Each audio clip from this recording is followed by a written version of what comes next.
tingkatkan prestasi, lahirkan profil pelajar Pancasila.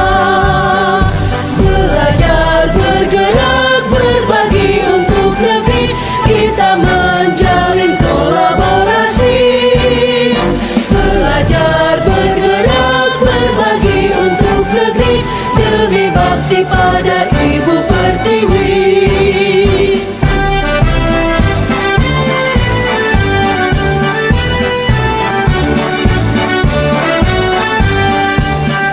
Bulatkan tekad, kuatkan hati, negeri ini memanggilmu kawan.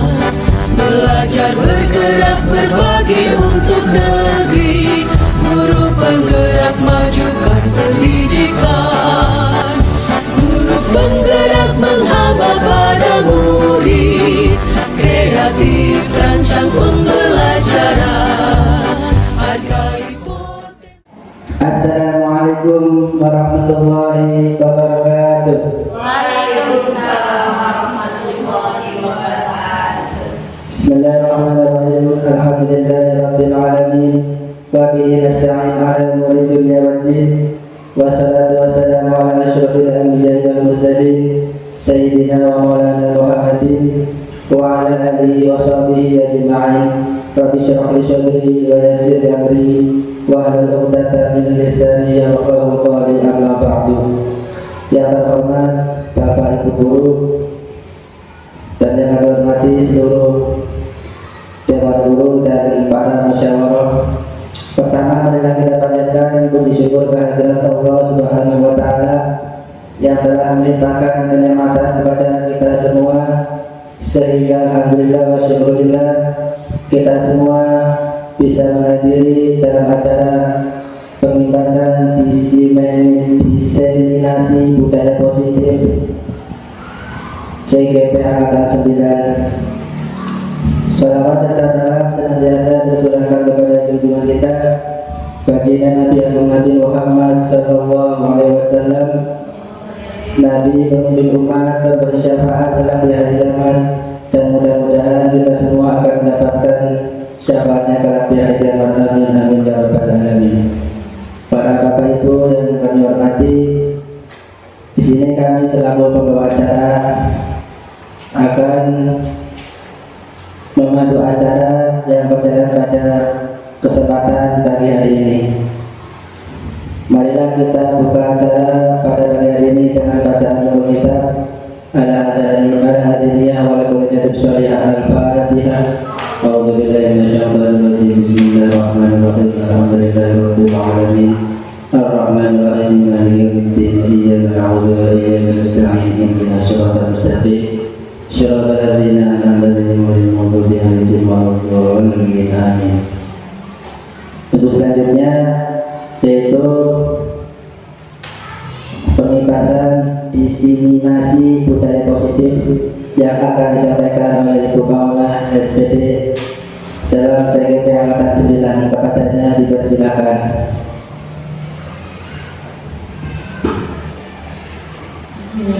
Terima kasih atas waktunya.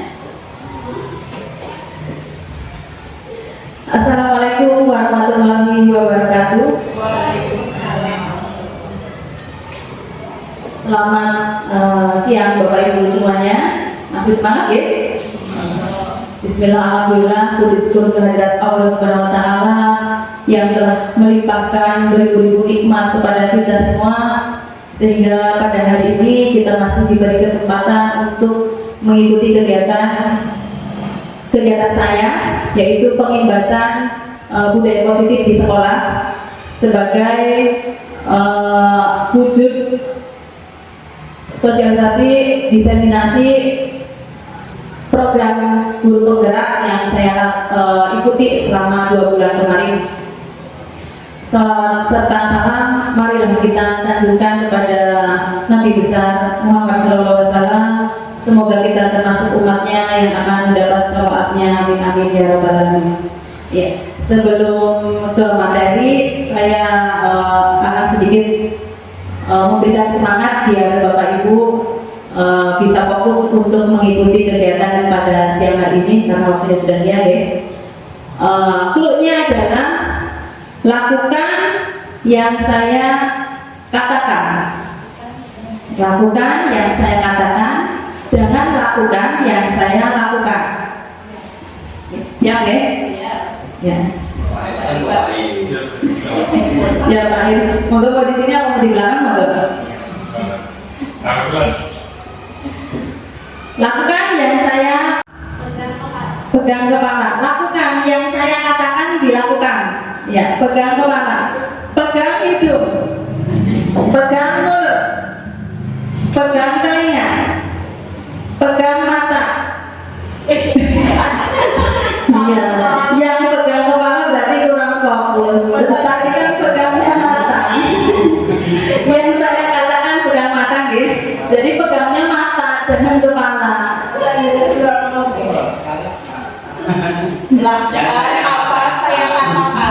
Lakukan yang saya katakan, jangan lakukan yang saya lakukan. Iya. Tadi saya lakukan, tadi saya ngomongnya pegang mata, tapi pegangnya kepala. Pak Ir ikut pegang kepala, berarti kan tidak manipulasi. Iya. Fokus sama Belum fokus. Ya, cukup, terima kasih. Semoga bisa menambah semangat untuk mengikuti kegiatan pada hari ini. Selamat datang Bapak Ibu guru hebat. Mari kita belajar bersama, belajar berkolaborasi. Mari kita saling mendukung, mewujudkan disiplin positif yang ada di sekolah kita yang tercinta ini. Tujuan dari kegiatan yang saya lakukan adalah selain pengimbasan dari program yang saya ikuti di JGP Angkatan 9, tujuannya yaitu menumbuhkan budaya positif dalam diri setiap warga sekolah, sehingga budaya positif itu nampak dalam sikap dan perilaku warga sekolah di SD Negeri Ketamaran 10. Latar belakangnya yaitu pendidikan menurut Ki Hajar Dewantara adalah tempat persemaian benih-benih kebudayaan. Sekolah dijadikan sebagai wadah untuk tumbuh dan kembangnya benih-benih kebudayaan tersebut. Bagaimana upaya dan tindakan sekolah dalam mencapai tujuan pendidikan sangat perlu diperhatikan oleh seluruh stakeholder di dalamnya, termasuk kita, dewan guru, anak-anak murid kita, kemudian juga orang tua murid, dan juga komite sekolah, dan tidak lupa juga masyarakat sekitar kita. Semuanya harus mendukung. Semoga bisa terwujud berjalan dengan budaya positif yang nanti akan kita tentukan. Kemudian yang kedua adalah budaya positif di sekolah sangatlah penting untuk dikembangkan. Hal ini karena sekolah merupakan bagian dari trilogi pendidikan, yaitu tempat tumbuh dan berkembangnya karakter murid. Jadi karakter murid itu bertumbuh di sekolah, di dalam pendidikan kita, di dalam kita mendidik dan mengajar anak-anak itu diupayakan untuk menumbuhkan karakter. Nah, tadi yang pertama bahwa pendidikan adalah tempat persemaian benih-benih kebudayaan. Jadi anak itu diumpamakan sebagai benih yang harus kita siram, kita pupuk agar benih tersebut bisa tumbuh dengan baik, bisa menghasilkan tingkah anak-anak yang berperilaku berakhlak mulia, ya, bisa berguna bagi bangsa dan negara. Berikutnya budaya sekolah. Apa itu budaya sekolah? Mengapa budaya sekolah itu penting? Apa sih budaya sekolah itu? Budaya sekolah adalah merupakan sesuatu yang dapat kita peroleh dari kebiasaan kecil, dari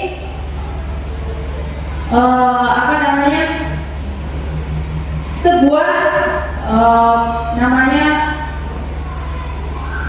dilaksanakan konsisten, ya. tidak bisa budaya sekolah itu secara tiba-tiba dibentuk dalam waktu yang singkat, tidak, tetapi dibentuk dalam waktu lama sehingga menghasilkan atau menimbulkan sebuah budaya positif yang ada di sekolah. Contohnya apa? Contohnya kebiasaan-kebiasaan kecil yang sering kita lakukan. Mungkin kita tidak menyadari bahwa sebuah peraturan-peraturan yang di sekolah yang selama ini kita laksanakan itu sudah termasuk budaya sekolah. Contohnya apa? Menjaga kebersihan. Menjaga kebersihan sekolah itu tidak serta-merta anak disuruh, nak, ayo kita jaga kebersihan, itu bisa langsung diterapkan. Tetapi lama perlu penerapan dalam jangka waktu yang lama. Nah, dari kebiasaan-kebiasaan kecil inilah yang nanti akan menimbulkan atau menjadi sebuah budaya sekolah.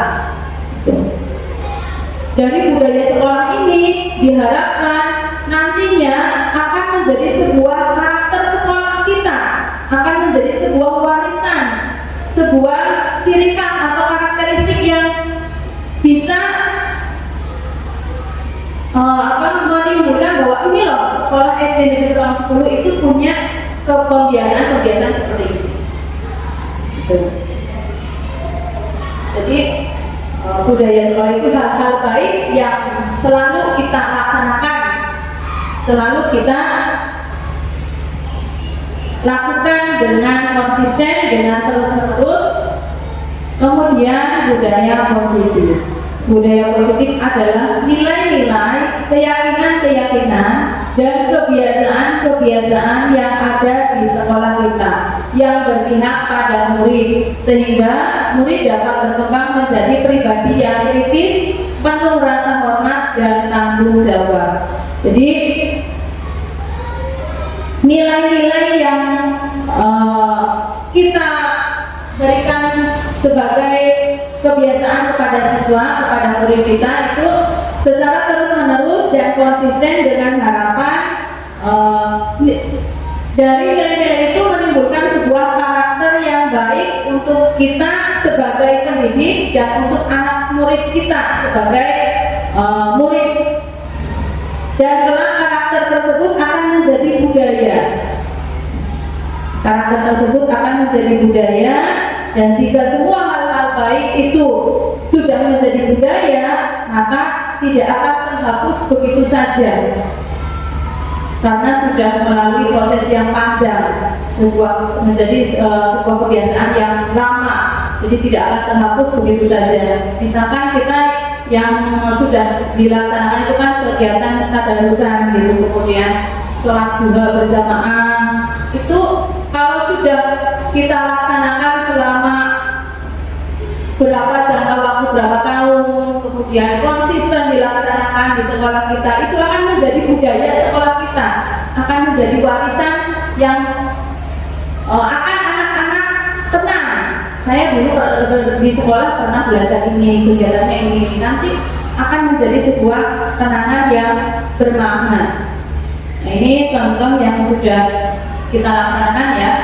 Ada kegiatan tadarusan, tadarus Al-Quran, kemudian ada kegiatan Jumat bersih, juga di sekolah kita selain itu ada infak, sedekah setiap hari Jumat, kemudian juga ada kegiatan senam pagi setiap hari Jumat juga, kemudian kegiatan menumbuhkan kegiatan literasi. Nah, untuk menumbuhkan kegiatan literasi itu tidak bisa serta-merta kita menyuruh anak, yuk baca buku, langsung anak bisa. Kalau tidak dibiasakan, kalau kita tidak menyuruh, anak gak bakalan mau. Anak gak bakal mau dengan kesadaran dirinya membaca buku gitu, sangat sulit.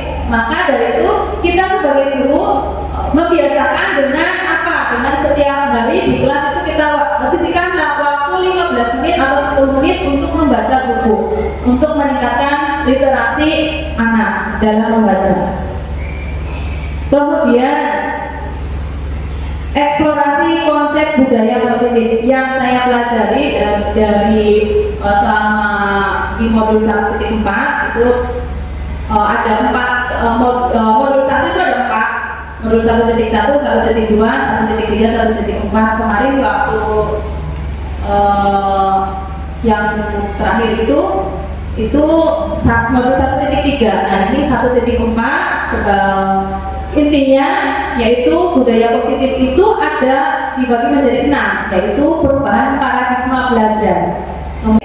Kemudian ada nilai-nilai kebajikan, kebutuhan dasar manusia, motivasi perilaku manusia, posisi kontrol, keyakinan kelas, dan segitiga restitusi.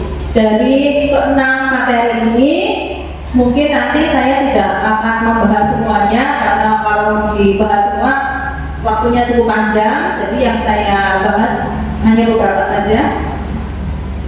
Yang pertama yaitu pembelajaran dengan paradigma baru. Yang dulu zaman kuntilan itu tidak ada, kita belum mengenal yang namanya profil pelajar Pancasila ya. Di kurikulum Merdeka ini kita tahu ada istilah-istilah baru, yaitu profil pelajar Pancasila. Ada berapa ya profil pelajar Pancasila? Ada 6 ya Pak Ir ya. Apa saja ya Pak Ir? Mandiri, mandiri ini ada. Berkebinekaan global, bergotong royong, bernalar kritis, kreatif, beriman, bertakwa kepada Tuhan Yang Maha Esa, dan berakhlak mulia. Jadi pembelajaran dengan paradigma baru itu dirancang berdasarkan prinsip pembelajaran yang terdiferensiasi, sehingga setiap siswa belajar sesuai dengan kebutuhan dari tahap perkembangan untuk mewujudkan profil pelajar Pancasila. Jadi setiap anak itu memiliki kebutuhan belajar sendiri-sendiri. Kita tidak bisa menyamakan semua anak kelas 1 kebutuhannya sama semua, tidak bisa. Jadi anak-anak itu punya karakteristik sendiri, punya minat sendiri, punya bakat sendiri, punya kebutuhan sendiri-sendiri. Nah, dari berbagai macam identifikasi itu ada yang namanya pembelajaran berdiferensiasi, yaitu tujuannya untuk memfasilitasi semua anak-anak yang berbeda ini agar semuanya bisa belajar dengan maksimal, belajar dengan sesuai keinginan mereka. Itu yang namanya pembelajaran berpusat pada murid. Jadi pembelajarannya adalah sesuai anak itu butuhnya apa. Kita menyediakan pembelajaran sesuai kebutuhan anak. Itu pembelajaran dengan paradigma baru. Kemudian miskonsepsi teori kontrol. Nah, sebelum ke miskonsepsi teori kontrol, ini saya coba 2 orang maju ke depan. Boleh Mbak Dina sama Pak Ir? Boleh? Maju ke depan. Nanti ada 1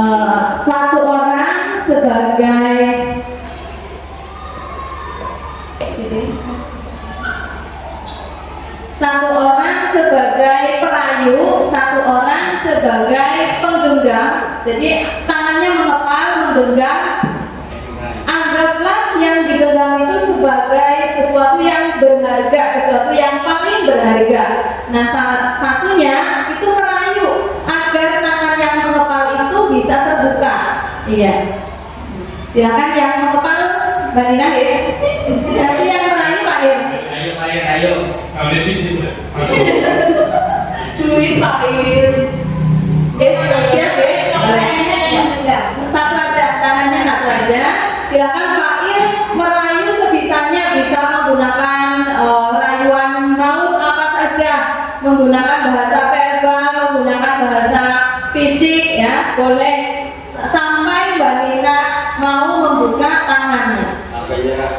Ini jam 4 di pagi mau silakan. Kasih mau bikin kosong sama dicap ya. Ayo. Nokia itu. Mbak, Ayo. sudah pernah lihat bulan belum? Kalau biar nama itu Iya, baik. Iya. dan itu seperti lihat ada Bumina ya. Tapi kadang-kadang yang baik. Cantik, kuning, Terlalu berhati. ya teringat Bumina. Coba dong lihat itu di dalamnya ada apa di tangannya. Dibuka apa sih? Terserah Mbak Ina mau. Ya kan udah tahu kan dua Jual mahal, Mbak, jual mahal. Kalau Bulena, tahu nggak Pak Ibu itu nggak rata Pak Ibu gagapan. Jadi Pak Ibu lihat bulan saya gagapan dong. Nggak rata. Enggak, tentang silarnya itu yang membuat hati itu tersenyum. Bunga-bunga.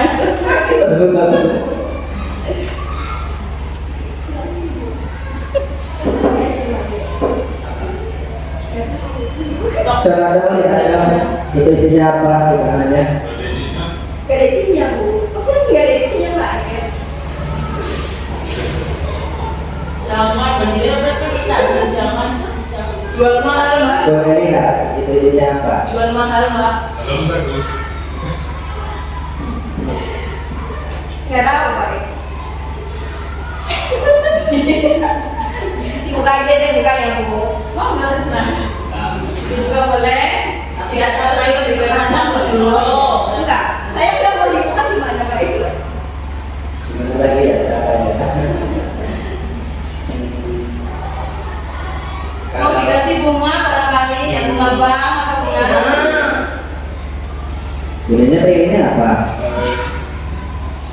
Wah. Pensil ada Pak. Iya Pak. Pengennya sertifikat tanah. Kalau itu kan dalam nomor boleh. Saja bulanan ya Pak ya. Iya. Berarti boleh pilihannya nggak dibuka, boleh. Terserah. Mau dibuka boleh, tidak dibuka nggak apa. Itu haknya Mbak Lina. Iya, kita masih kita ada cincin jangan memakai makanya kalau nggak bisa. Ini nggak bisa dibuka Pak Iin. Ini baju. Kayaknya Pak Iin kan di sini.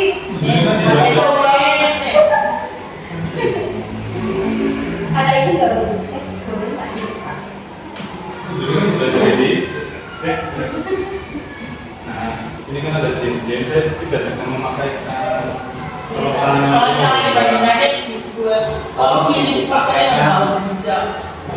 Ini ada sesuatu untuk Bumina urusan lagi untuk supaya saya bisa membuka isi yang ada di genggaman Bumina. Ada yang pertama pantun berjuta bintang di langit, hanya satu yang bercahaya, berjuta gadis yang cantik, hanya Bumina yang mencinta. Mau dibuka nggak Pak Marina? Ya Pak Iin.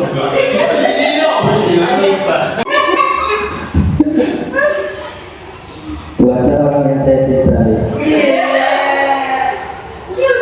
maukah menerimanya? Saya sudah punya Pak Iin.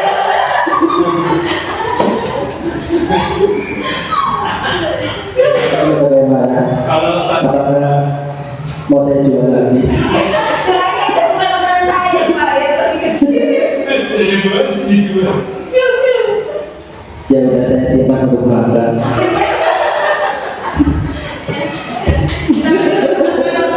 Mbak Nina dan Mbak Iin. iya terima kasih iya dari hasil peragaan tadi ternyata Bu Nina tidak mau membuka tangannya, tidak mau membuka telapak tangannya. Kenapa Bu Nina? Isinya apa Bu Nina? Isinya sesuatu yang berharga ya? Iya, saya yang tahu. Itu Bu Nina saja yang tahu. Isinya rahasia Pak Air, jadi tidak bisa dibuka dengan rayuan maut apapun, tidak bisa dibuka. Ya, dari ilustrasi tadi sebuah genggaman tangan, posisi kontrol yang kuat dari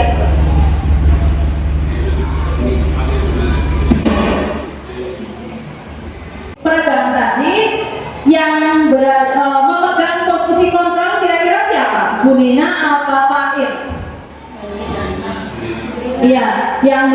posisi kontrol adalah Bu Nina. Bu Nina memegang posisi kontrol, dia mau membuka atau tidak telapak tangannya itu terserah Bu Nina, karena dia memiliki posisi kontrol penuh, tidak bisa dipengaruhi oleh orang lain dengan rayuan, dengan paksaan, dengan bujukan apapun, bahkan tadi mau dibawa ke bulan pun tetap tidak mau dibuka tangannya. Itu karena posisi kontrolnya itu berada pada Bu Nina sendiri. Jadi kita Pair orang lain tidak bisa mempengaruhi Bu Nina. Yang Bu Nina lakukan adalah mengontrol, memiliki posisi kontrol untuk mengontrol dirinya sendiri, tidak bisa dipengaruhi oleh orang lain. Begitu juga orang lain tidak bisa mengontrol diri kita. Yang bisa mengontrol diri kita adalah kita sendiri. Jadi kita tidak bisa mengontrol orang lain untuk berbuat A, tidak bisa memaksa orang lain untuk berbuat B, tidak bisa merayu orang lain untuk berbuat sesuka hati kita. Karena yang memegang posisi kontrol adalah diri kita sendiri. Ya, orang lain yang memegang ya mereka sendiri, mereka sendiri. Jadi ilusi yang selama ini tertanam atau selama ini kita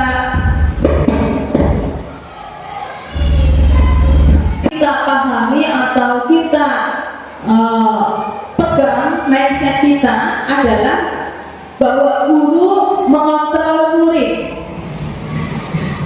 Jadi sesungguhnya guru tidak bisa mengontrol murid, guru tidak bisa memaksa murid untuk melakukan apa yang kita lakukan, karena murid bisa menentukan pilihan mereka sesuai dengan kemauan mereka sendiri. Jadi kita tidak bisa memaksa murid untuk berbuat A, berbuat B, berbuat C, tidak bisa. Itu yang selama ini miskonsepsi yang salah.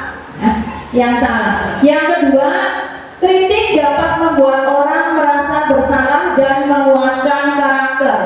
Jadi selama ini kita berpikir bahwa dengan mengkritik, dengan memberikan perkataan yang sedikit keras, sedikit kasar, itu bisa membuat orang merasa bersalah dan menguatkan karakter. Contohnya apa? Contohnya ketika anak datang terlambat.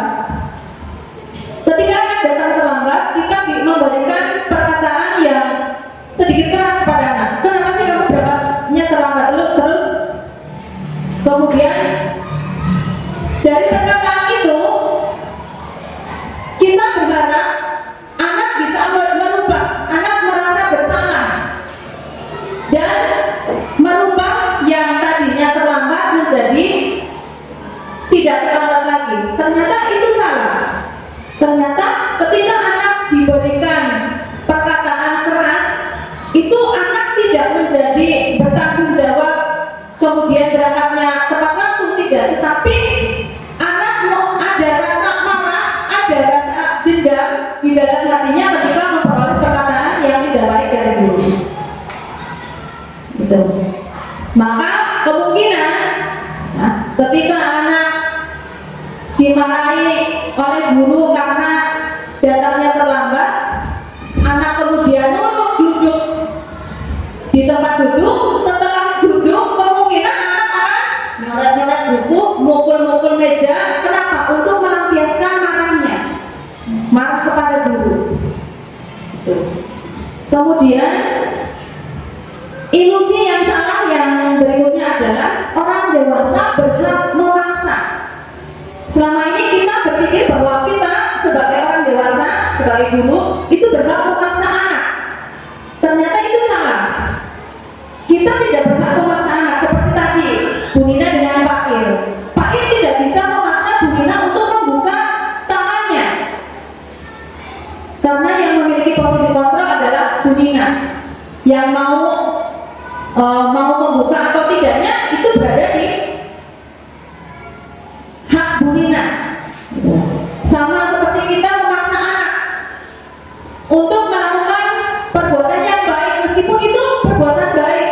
Contohnya tadi, datang terlambat, kita memaksa anak untuk datang tepat waktu. Tetapi karena kita memaksa, anak bukan menjadi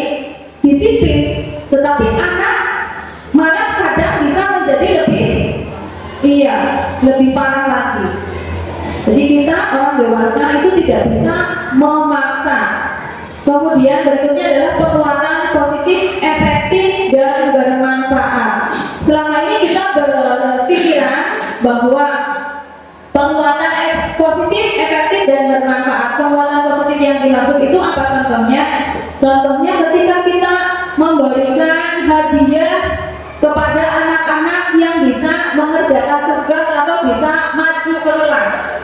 Ketika kita memberikan reward, memberikan hadiah atau penghargaan kepada anak-anak, itu ternyata kurang efektif dan tidak ada manfaatnya. Kenapa? Karena anak menjadi terbiasa mau melakukan sesuatu dengan imbalan. Kalau tidak ada imbalannya, dia tidak mau melakukan. Itu. Jadi ternyata pemberian penghargaan atau reward itu pun kurang efektif dan manfaatnya sebenarnya tidak ada. Itu. Kemudian perubahan paradigma stimulus respon ke pendekatan teori kontrol. Yang dimaksud stimulus respon itu tadi rayuan-rayuan maut yang diberikan Pak Ir, itu stimulus respon. Ya, jadi perkataan-perkataan bujukan itu yang dinamakan stimulus respon. Nah, posisi itu keteguhan Mbak Nina, ya, keteguhan Bu Nina ketika dia mau membuka atau tetap menutup tangannya, itu teori kontrol. Jadi mengontrol diri sendiri.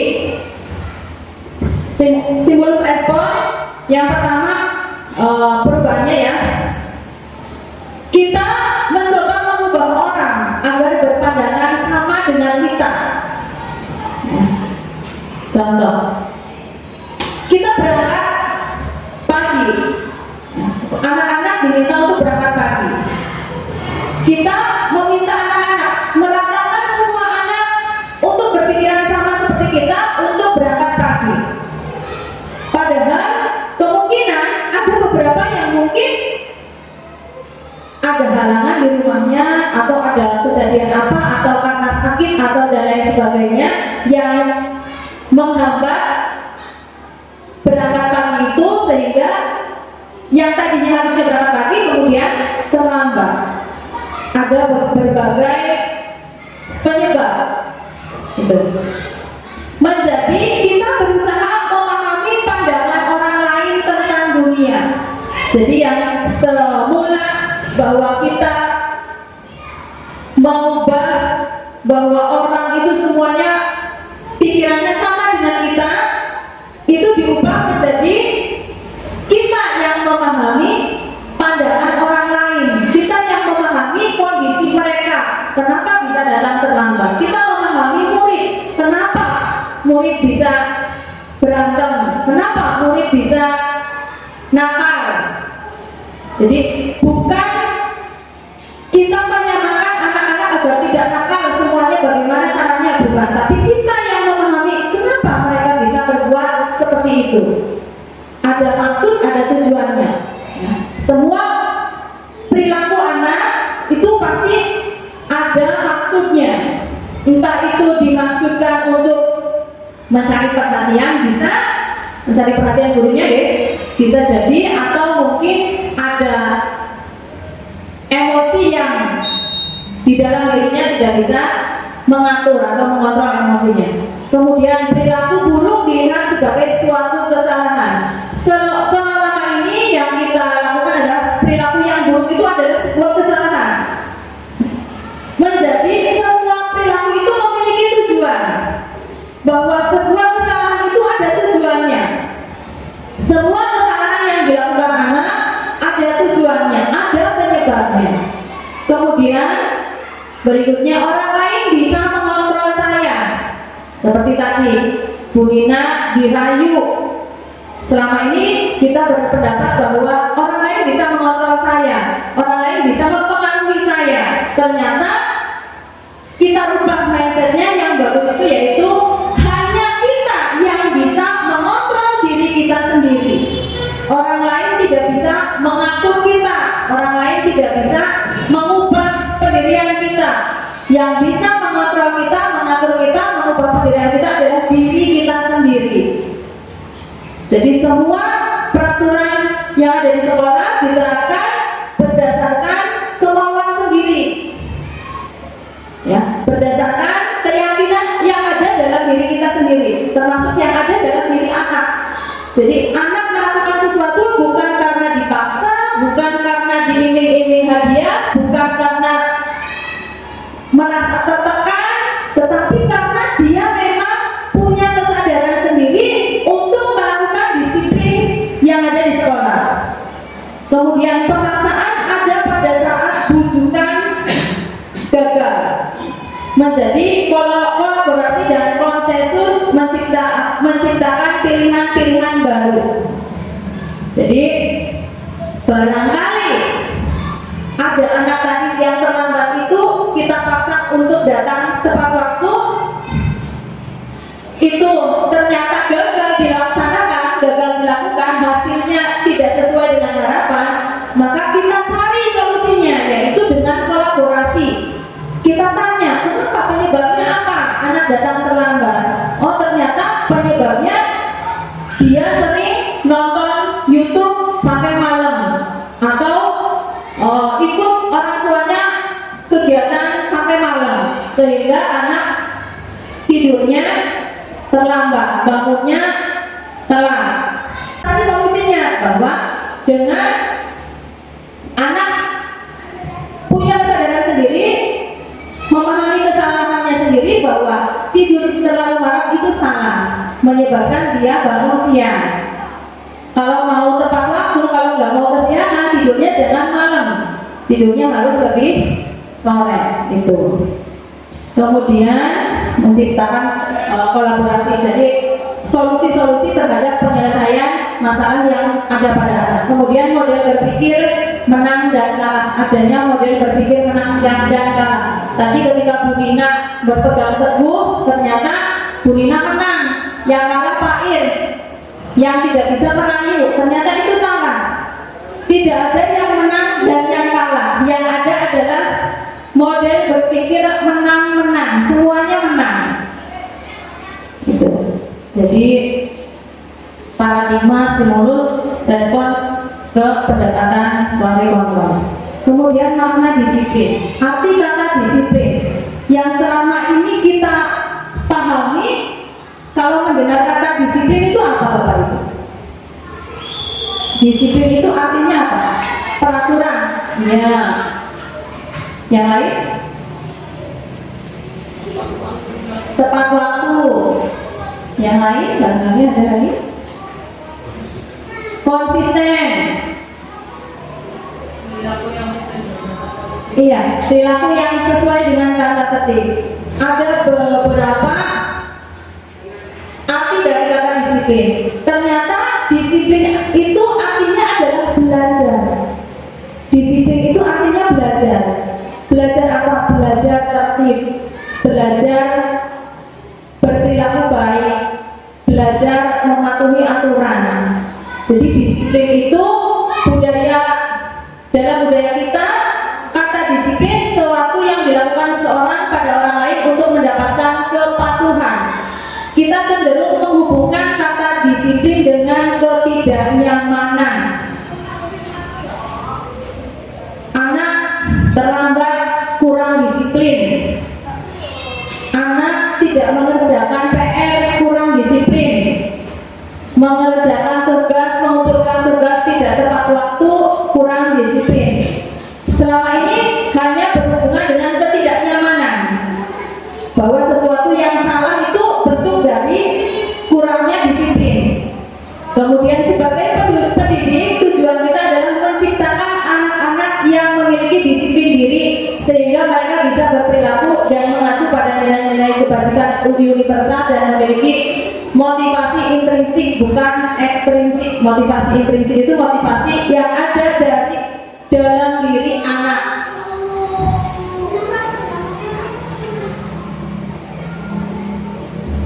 Seseorang yang memiliki disiplin diri berarti mereka bisa bertanggung jawab terhadap apa yang dilakukannya, karena mereka mendasarkan tindakan mereka pada nilai-nilai kebajikan universal. Disiplin positif merupakan salah satu cara penerapan disiplin yang bertujuan untuk menumbuhkan kesadaran serta memberdayakan murid untuk melakukan sesuatu tanpa adanya ancaman, hukuman, dan penghargaan. Jadi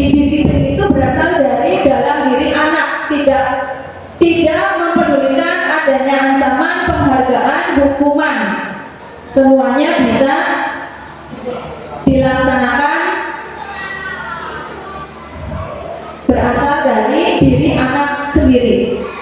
Motivasi manusia, 3 motivasi manusia, yaitu yang pertama motivasi ekstrinsik untuk menghindari ketidaknyamanan atau hukuman. Anak melakukan disiplin agar tidak dihukum.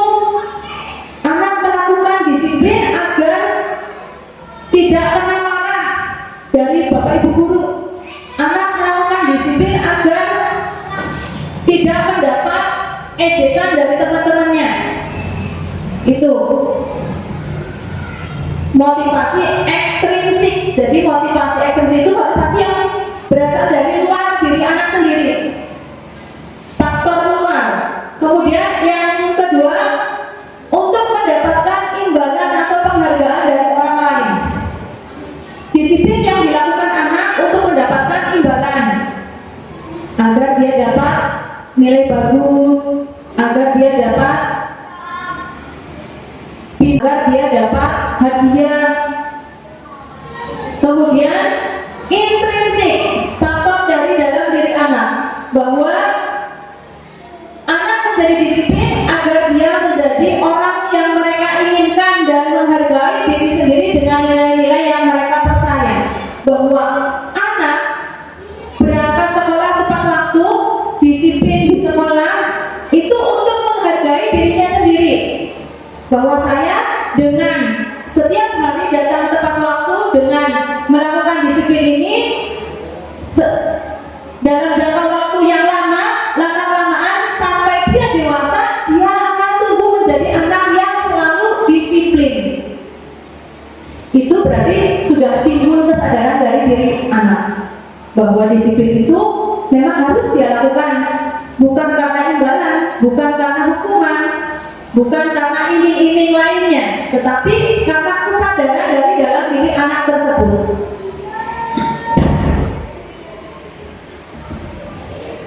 Ini ada sebuah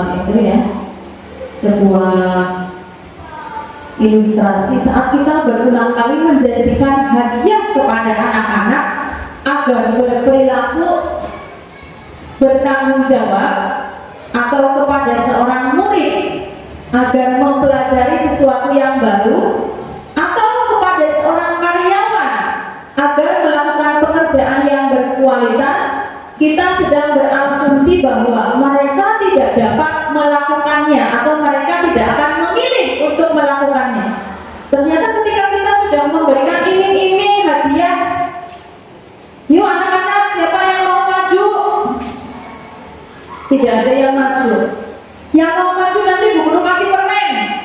Ternyata setelah kita iming-imingi beri hadiah permen itu, anak kita sudah berasumsi bahwa anak tidak bisa melakukan itu tanpa adanya hadiah.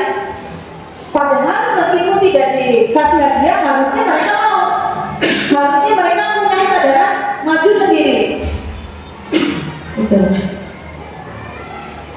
Atau mungkin kepada anak-anak kita di rumah, kalau ngajinya bandel atau rewel, ya, mandi kadang susah ya diaturnya, kita kasih iming-iming, nanti kalau mandinya cepat dikasih pizza atau dikasih apa hadiah. Ternyata iming-iming hadiah itu tidak mempan, tidak baik.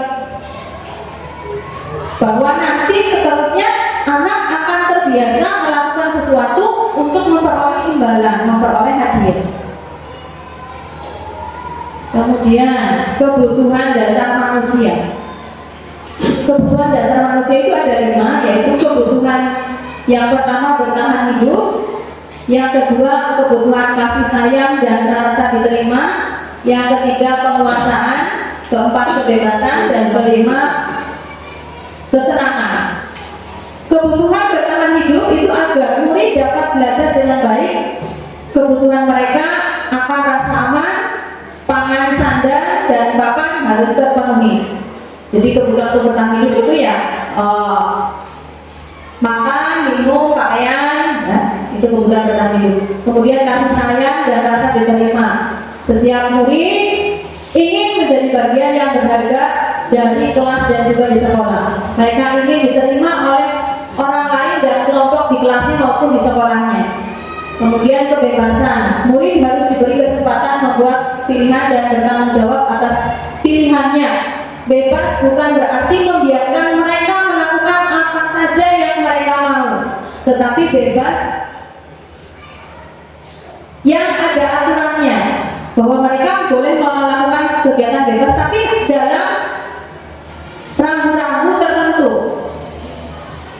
Kemudian kesenangan, bahwa murid dengan kebutuhan dasar kesenangan, mereka juga akan berkonsentrasi tinggi saat mengerjakan hal yang disenangi, bahwa mereka akan melakukan sesuatu karena senang melakukannya. Kemudian penguasaan, setiap murid memiliki kebutuhan untuk merasa berkompeten, menjadi terampil, diakui pencapaiannya dan keterampilannya. Nah Bapak Ibu, ada sebuah kasus di kelas 2, saya contohkan, di kelas 2 ada seorang anak bernama Bagus. Bagus ini selalu mengambil bekal temannya, mengambil makanan temannya, entah itu bekal dari rumah ataupun jajan dari temannya ketika istirahat, selalu diambil. Nah, dari kasus tadi kira-kira Bagus itu budayanya apa? Dari kelima ini, dari kelima kebutuhan dasar itu Bagus memerlukan kebutuhan apa?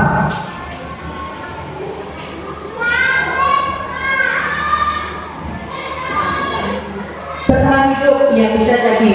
Kenapa bertahan hidup?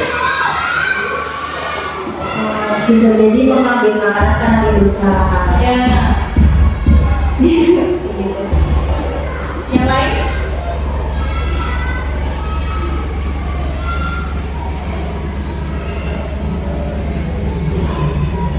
Monggo, ada lagi? Kira-kira Bagus itu sering mengambil makanan dari temannya itu alasannya kenapa? Apa dia punya kebutuhan dasar untuk kebebasan, untuk kesenangan, untuk kasih sayang dan rasa diterima, atau untuk penguasaan?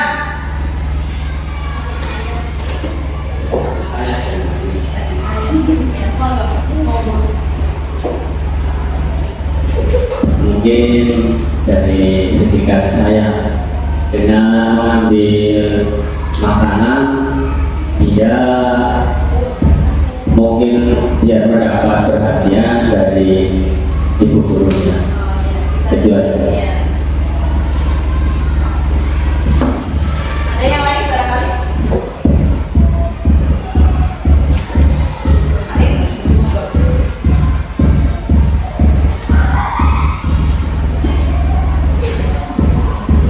Dengan anak mengambil makanan yang dia senangi, itu berarti mereka membutuhkan kesenangan, karena apa yang mereka senangi itu yang dia ambil.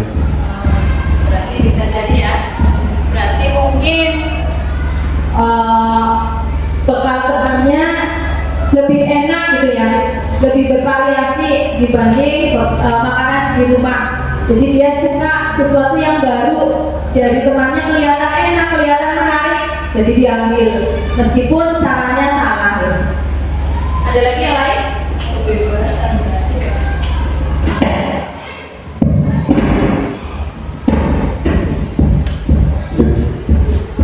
Mungkin Mas Bagus itu mempunyai sifat yang selalu ingin menguasai, walaupun bukan punya sendiri, tapi dia selalu ingin menguasai. Berarti meskipun dia tidak bawa bekal, tapi karena dia punya ego tinggi, ingin menguasai agar teman-temannya merasa takut kepada dirinya, jadi dia mengganggu temannya, mengambil makanan temannya, sehingga temannya ada yang nangis, marah, dan lain sebagainya, karena dia merasa ingin menguasai, punya rasa memimpin ya, ingin menguasai, egonya tinggi. Ada yang lain?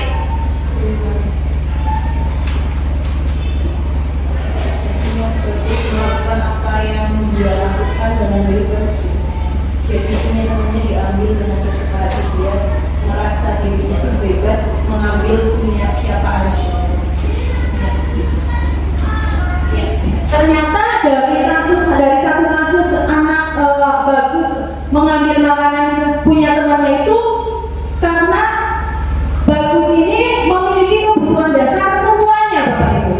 Seperti yang tadi Bapak Ibu sampaikan bahwa bagus ingin mempunyai kebutuhan bertahan hidup karena mungkin dia tidak sarapan di rumah, jadi dia lapar ketika di sekolah.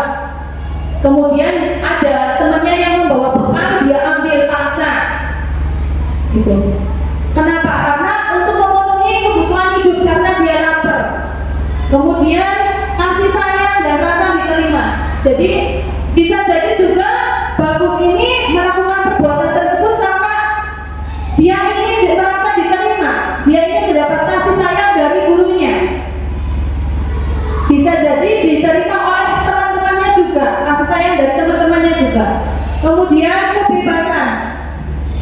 Bisa jadi seperti yang tadi disampaikan oleh Bu Roni, dia merasa bebas mengambil punya siapa saja pun bebas karena dia merasa memiliki kebebasan. Kemudian bisa juga untuk kesenangan. Dia merasa senang mengusili teman-temannya, merasa senang, merasa senang kalau teman-temannya diganggu. Kemudian juga penguasaan, dia merasa menguasai, merasa memimpin, ingin menjadi seorang pemimpin, sehingga semua yang dia lakukan dia anggap benar.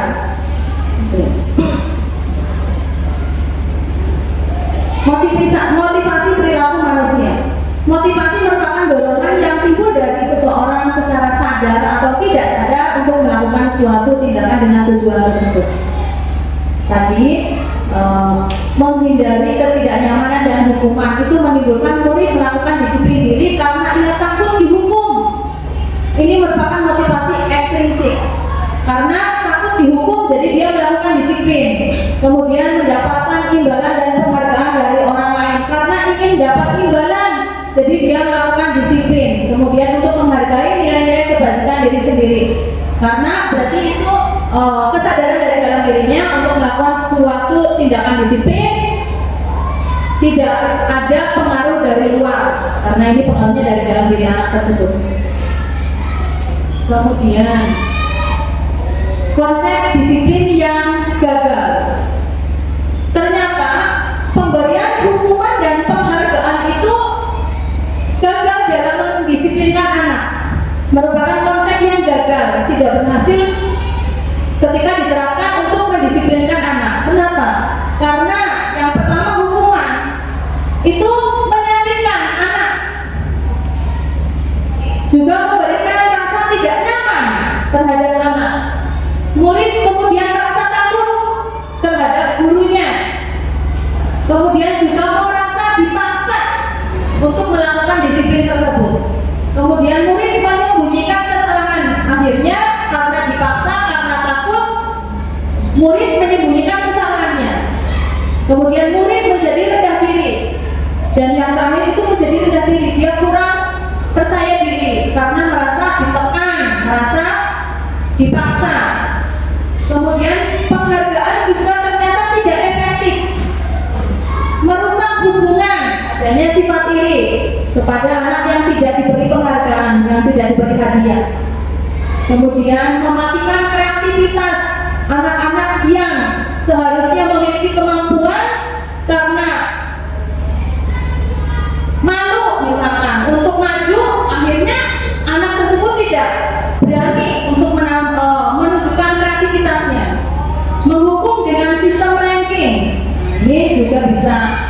Dengan adanya sistem ranking itu ternyata menghukum anak, adanya perankingan itu. Kemudian merampas hak menghargai dirinya. Anak menjadi tidak menghargai dirinya. Anak menjadi terbiasa melakukan sesuatu karena imbalan atau penghargaan. Kemudian yang sukses itu, yang berhasil itu ternyata konsekuensi dan restitusi. Jika kita menerapkan konsekuensi atau kita menerapkan restitusi, ternyata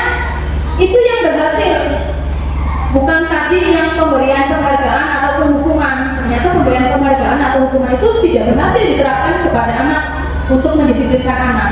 Yang berhasil, yang lebih berhasil adalah yang ini. Konsekuensi itu penguatannya jangkanya pendek, perlu monitoring berkelanjutan, kemudian adanya stimulus respon, murid menjadi menghormati peraturan, kemudian juga kehilangan waktu untuk merenungi kesalahan. Kemudian restitusi, murid bertanggung jawab untuk perilakunya, fokus pada pemecahan masalah jangka panjang, murid menghormati dirinya dan orang lain. Kemudian teori kontrolnya, dia dapat mengontrol dirinya dengan memegang kontrol. Kemudian murid bersemangat memperbaiki kesalahannya. Restitusi itu sebuah percakapan, sebuah dialog yang menanyakan kesalahan anak, tetapi tidak dengan cara mencegah kesalahannya, tetapi mencari solusi. Kita sebagai guru hanya memfasilitasi anak mencari solusi sendiri dari setiap kesalahannya tersebut. Contohnya tadi, anak dicari solusinya. Kenapa dia terlambat? Karena tidurnya terlalu malam sehingga bangunnya siang. Bagaimana caranya agar tidak terlambat? Bangunnya lebih sore lagi agar tidurnya lebih sore lagi agar bangunnya tidak terlalu siang. Jadi anak punya dari dalam dirinya punya pandangan, punya solusi sendiri, menimbulkan dia, oh saya ini berperilaku seperti ini salah, yang baik itu seperti ini. Kemudian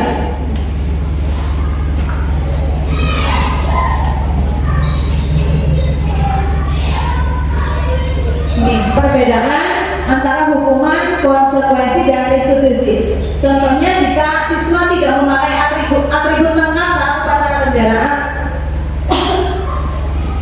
kalau hukuman itu guru menghukum siswa tersebut dengan berdiri di depan barisan. Guru marah dan murid menjadi takut, itu hukuman, pemberian hukuman. Kalau konsekuensi, guru memberikan konsekuensi untuk mengikuti upacara di barisan paling depan. Karena tidak pakai atribut, maka upacaranya konsekuensinya dia baris di paling depan. Guru tegas dan siswa menghormati aturan, itu konsekuensi. Kemudian kalau restitusi, guru menanyakan keyakinan kelas, sesuai tidak dengan keyakinan kelas. Kalau atributnya tidak lengkap, tidak sesuai. Kalau tidak sesuai keyakinan kelas yang ada di kelas kita apa? Maka kalau mau yang sesuai dengan keyakinan kelas kita harus seperti apa? Jadi murid punya pandangan sendiri, langkah-langkah sendiri untuk menyesuaikan dengan keyakinan kelas yang dimiliki. Kemudian guru terbuka dan siswa menghormati dirinya dan orang lain. Berikutnya, 5 posisi kontrol. Dalam restitusi, guru itu bisa sebagai penghukum, bisa sebagai teman, bisa sebagai manajer, bisa sebagai pembuat rasa bersalah, dan bisa sebagai pemantau.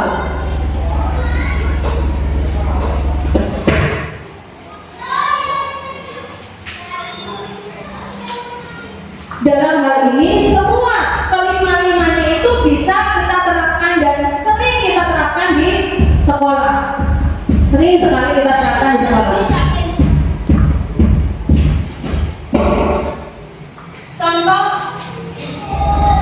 Contoh penerapan 5 posisi kontrol guru. Kasusnya tadi, siswa tidak memakai atribut lengkap saat upacara.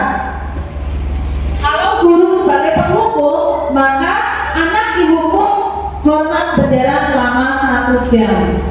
Itu kalau posisi gurunya sebagai penghukum. Kalau posisi guru sebagai pembuat rasa bersalah, maka guru akan menyampaikan nih, berapa kali bapak atau ibu harus memberitahu kamu selalu saja mengecewakan bapak dan ibu. Itu kalau pembuat rasa bersalah. Dalam pembuat rasa bersalah, omongannya sedikit lemah lembut sehingga anak merasa sedih, merasa bersalah atas apa yang dia lakukan. Kemudian kalau guru bertindak sebagai teman, maka kalimat yang akan muncul di sini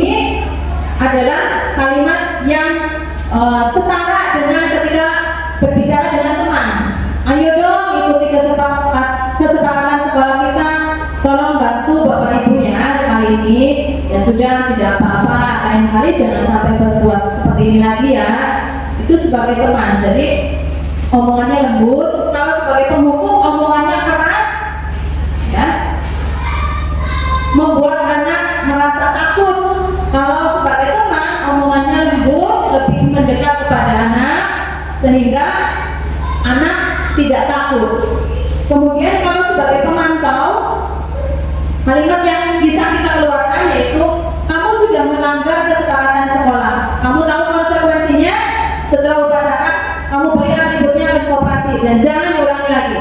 Itu kalau pemantau lebih ke aturan yang dilaksanakan di sekolah, lebih ke sudah sesuai aturan atau belum. Itu kalau sebagai pemantau. Karena dalam sebagai guru sebagai pemantau itu lebih melihat aturan sekolahnya yang dilaksanakan atau tidak. Tuh. Kemudian kalau guru sebagai manajer, apakah kamu tahu kesalahanmu? Kira-kira bagaimana kamu memperbaiki kesalahanmu? Itu kalimat kalau guru sebagai manajer. Kalimatnya lebih lembut sehingga anak punya solusi sendiri dari kesalahan yang dia lakukan. Dari kelima posisi kontrol itu, yang paling tepat yang dilakukan dalam kita mengajar kepada anak adalah sebagai manajer. Sebagai manajer itu yang paling tepat, yang paling baik.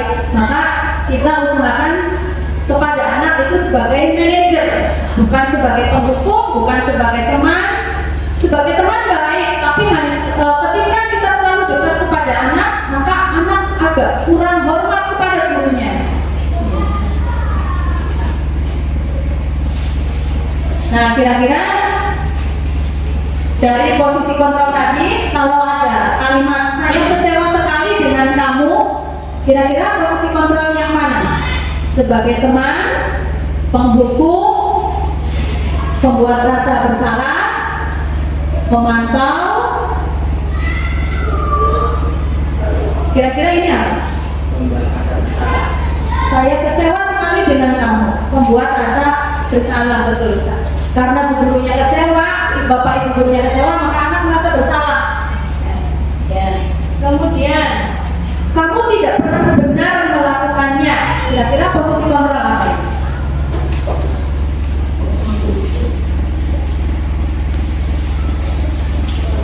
Penghukum, kamu tidak pernah benar melakukannya. Penghukum,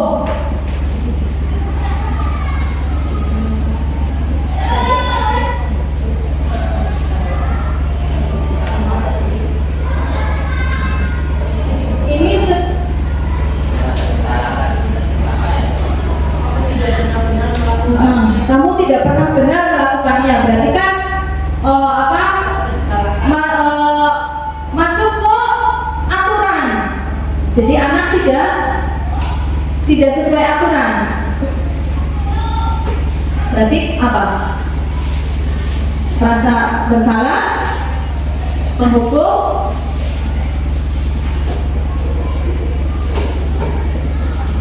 posisinya aku itu kan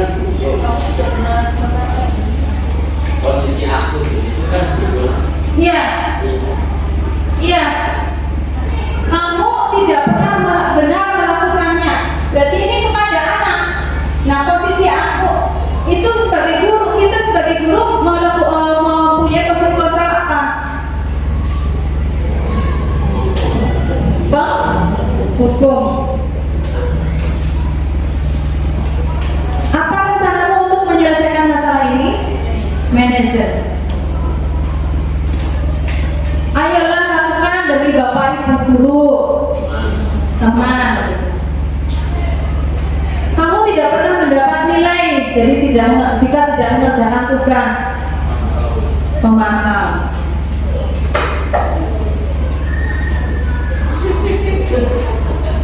Kemudian keyakinan kelas.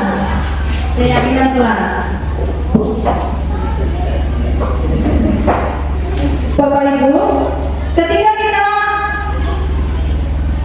mendengar aturan harus memakai helm ketika berkendara, ketika naik motor, kira-kira kenapa kita mau pakai helm?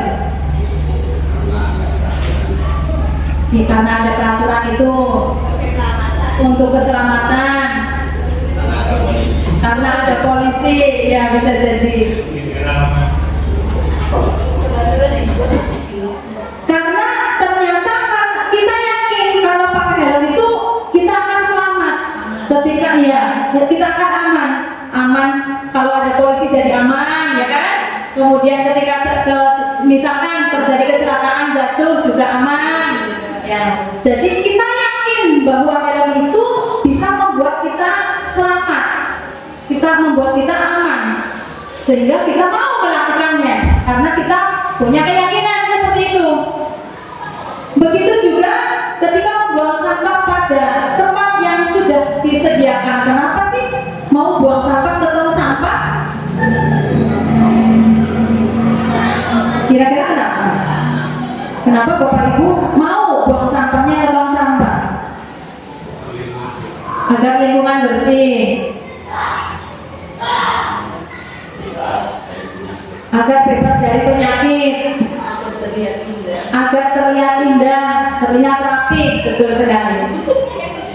Jadi memang betul, karena ketika kita yakin bahwa dengan kita membuang sampah ke tempat sampah, lingkungan kita akan bersih, tempat tinggal kita akan indah, kita juga akan terhindar dari penyakit, sehingga kita mau melakukan membuang sampah ke tempat sampah. Itu namanya keyakinan kelas. Keyakinan, adanya keyakinan. Nah, keyakinan kelas adalah nilai-nilai kebajikan yang berlaku universal, disepakati secara tersirat dan tersurat, lepas dari latar belakang suku, bahasa, negara, dan agama. Keyakinan kelas, saya yakin Bapak Ibu guru sudah menerapkan di kelas masing-masing, membuat sebuah keyakinan kelas. Kenapa bukan peraturan tetapi keyakinan? Kenapa sih namanya keyakinan kelas bukan peraturan?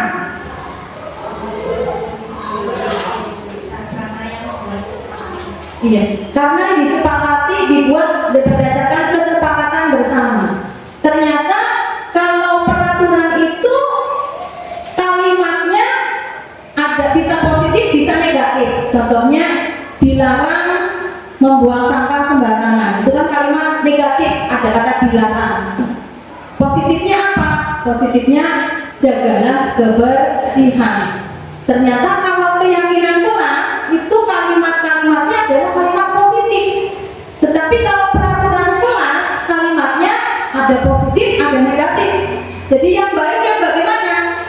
Yang baik yang isinya positif-positif, sehingga anak membiasakan hal yang positif, yaitu berupa keyakinan kelas.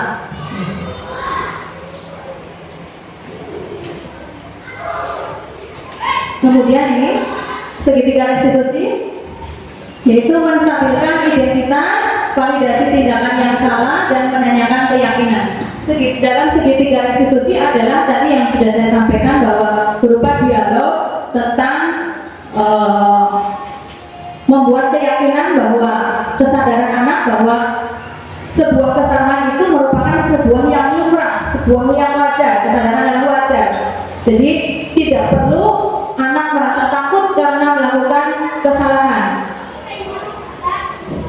Dari dialog segitiga restitusi ini menimbulkan kesadaran anak untuk menyelesaikan masalahnya sendiri berdasarkan keyakinannya sendiri, bukan berdasarkan keyakinan orang lain atau berdasarkan rayuan dari orang lain, bukan. Yang pertama, menstabilkan identitas. Menstabilkan identitas itu kalimatnya yang bisa kita sampaikan adalah berbuat salah itu wajar. Tidak ada manusia yang sempurna. Bapak Ibu juga pernah melakukan kesalahan. Bapak Ibu juga tidak mau mencari siapa yang salah, tapi Bapak Ibu ingin mencari solusi dari permasalahan ini. Kamu berhak seperti itu. Itu kalimat-kalimat untuk menstabilkan identitas anak, bahwa melakukan sebuah kesalahan adalah sebuah hal yang wajar. Tidak perlu mereka merasa takut ataupun merasa diintimidasi. Kemudian validasi tindakan yang salah. Kalimat-kalimat yang perlu kita sampaikan kepada anak untuk memvalidasi bahwa tindakan yang dilakukan itu adalah salah. Di antaranya, kamu pasti punya alasan mengapa melakukan hal itu, padahal kamu bisa melakukan hal yang lebih buruk dari ini, ya. sesuatu yang penting buat kamu. Kamu melakukannya karena mempertahankan sesuatu yang penting bagi kamu. Itu merupakan validasi tindakan yang salah bahwa apa yang dilakukan anak itu anak secara sadar mengakui itu salah. Secara sadar mengakui kesalahannya, bukan karena dia dipaksa untuk mengakui kesalahannya. Kemudian keyakinan, menanyakan keyakinan bahwa kesalahannya itu sudah sesuai atau belum dengan keyakinan kelas yang telah dibuat. Maka dicari solusinya agar sesuai dengan keyakinan kelas. Caranya bagaimana? Nah, kalimat-kalimatnya diantaranya apa keyakinan kelas kita, nilai-nilai apa yang telah disepakati bersama, seperti apa gambaran sebuah kelas yang ideal menurut kamu ingin menjadi orang yang seperti apa, itu menanyakan keyakinan.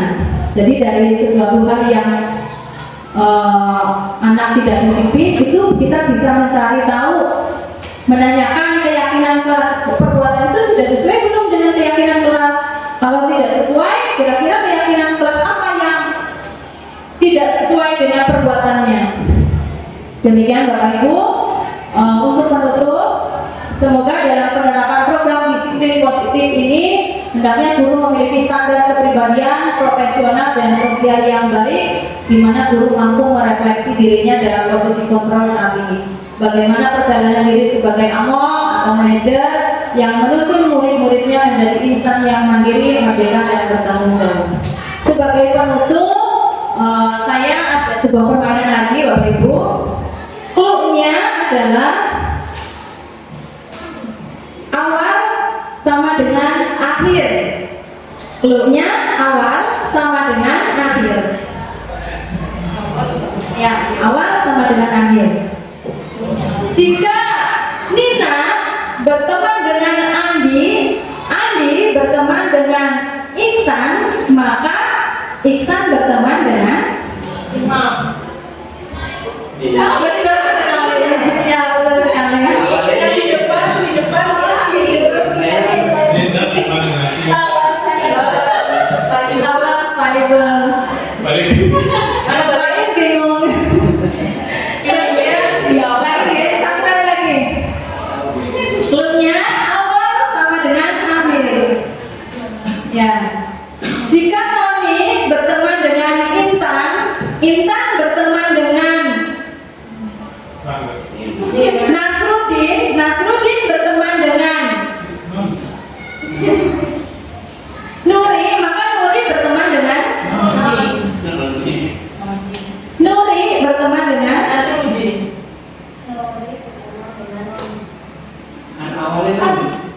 Awal adalah akhir kan? Akhir tadi apa yang sebelum Nasruddin berteman dengan Imam. Salah saya ulangi ya. Noni berteman dengan Intan, Intan berteman dengan Nasruddin, Nasruddin berteman dengan Nuri, maka Nuri berteman dengan Intan. Intan. Iya. Awal kok bisa ya? Kan awal adalah akhir. Awal adalah akhir. Awal dengan akhir. Ulangi ya. Lagi. Saya mana lagi begini kan? Jika Susi berteman dengan Irwanto, Irwanto berteman dengan Oki, Oki berteman dengan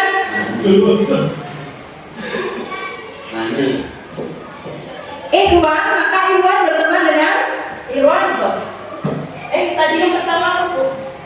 Oke.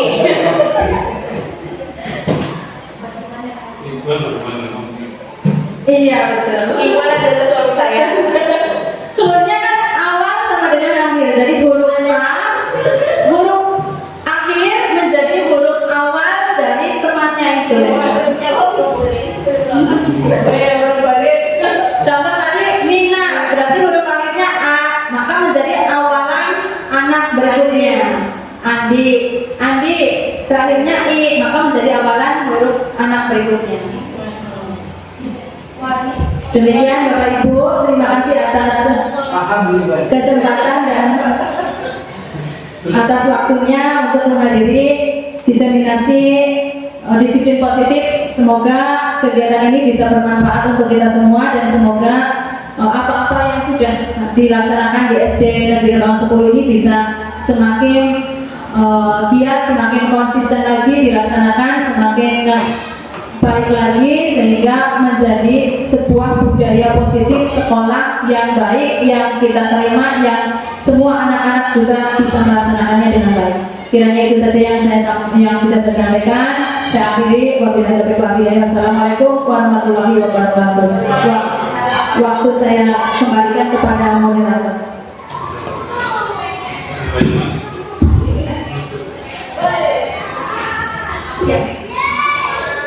Alhamdulillah kita sudah menyelesaikan apa yang sudah disampaikan oleh Ibu Kauna selaku kepala sekolah sekaligus CGP calon guru bergerak angkatan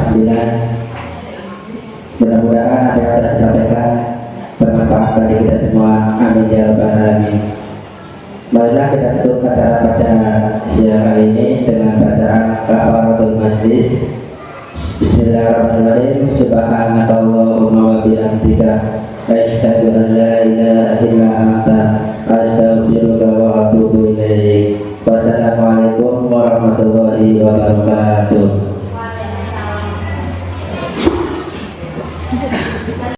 Assalamualaikum warahmatullahi wabarakatuh. Nama saya Nina Desiana SPD.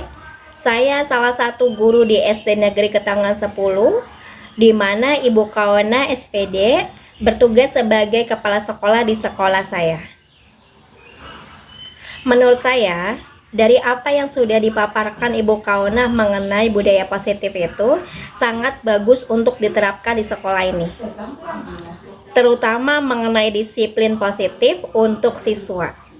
Karena masih banyak siswa di sekolah ini yang motivasi disiplinnya karena faktor ekstrinsik. Dari kegiatan ini juga, kami juga menjadi tahu dan paham bagaimana memposisikan kami kepada siswa. Apakah kami sebagai penghukum, teman, pemantau, atau manajer.